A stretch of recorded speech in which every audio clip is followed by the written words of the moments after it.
ලක්තෙරණේ සිතියම මත සොබහදහම් මාතාව විසින් ඇඳි අතිසේ විචිත්‍රවත්ම අතිසේ චමත්කාරජනක රේඛාව කුමක්ද යමෙකු ඇසුවොත් මා එයට දිය හැකි එකම සහ අවසාන පිළිතුර වන්නේ 18 වංගුවයි.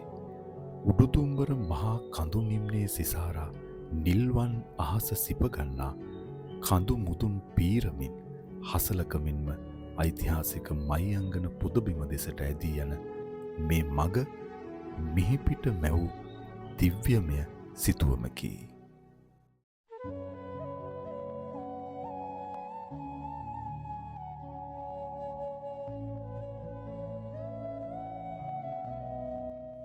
ලංකාවටම ඇති එකම එක සුවිශේෂී සෞන්දර්යාත්මක මාර්ගයේ මෙයයි.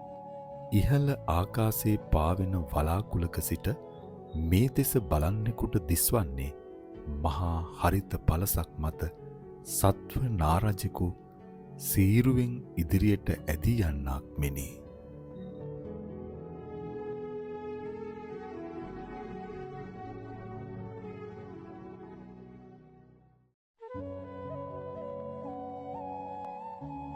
උඩුතුම්බරින් පහළට වැටෙන මේ කඳු බෑවුම උඩරට රාජධානියේ නැගෙනහිර ద్వාරය ආරක්ෂා කළ මහා පවුරයි.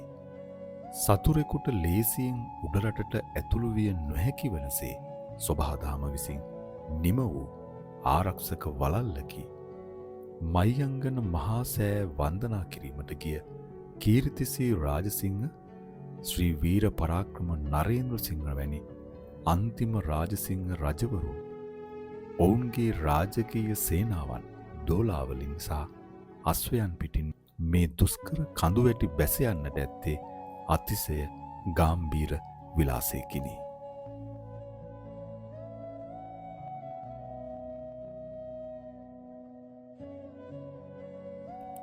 අද අප දකින 18 වංගුවේ මනරම් සෞන්දර්යය එදා සුද්දන් නිර්මාණය කළේ සොබහදහම රසවිඳීමට නොවේ.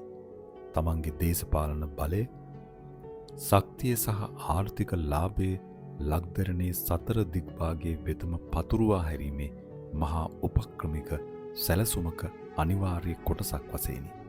මිනිස් ශ්‍රමයේ විස්මිත හැකියාවන් බ්‍රිතාන්‍යයන්ගේ අධිරාජ්‍යවාදී අවශ්‍යතාවයන් එකින් එක මුසු වීමේ ප්‍රතිඵලයක් ලෙස මේ අපූර්ව මාර්ගය ලංකා සිටීමට එකතු විය.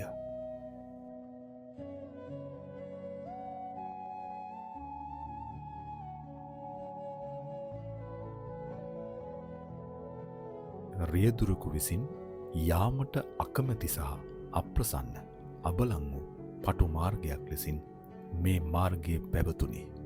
පසුගිය මහින්ද රාජපක්ෂ ආණ්ඩුව විසින් මේ මාර්ගයේ කාපට් අතුරා පුළුල් කොට සකස් කරන ලදී.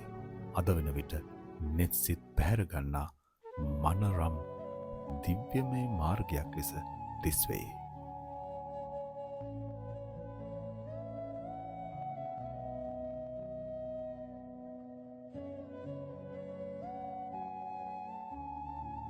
එදා 1815දී උඩරට රාජධානිය බ්‍රිතාන්‍යයන් සතු කරගත්තද ඔවුන්ට වෙන්කරමින් පවුරක් මෙන් නැගී සිටි උඩුතුම්බර කඳු පන්තිය පාලකයන්ට මහා හිසරදයක් විය. තේ කෝපි වතු වගාවන් ව්‍යාප්ත වීමත් සමග උඩරට සහ පහතරට යා කරමින් මහා මාර්ග පද්ධතියක් බිහි කිරීමේ බ්‍රිතාන්‍ය ව්‍යාපෘතියේ සුවිශේෂීම සන්ධිස්ථානයක් ලෙස මෙම මාර්ගය ඉතිහාසයට එකතු විය.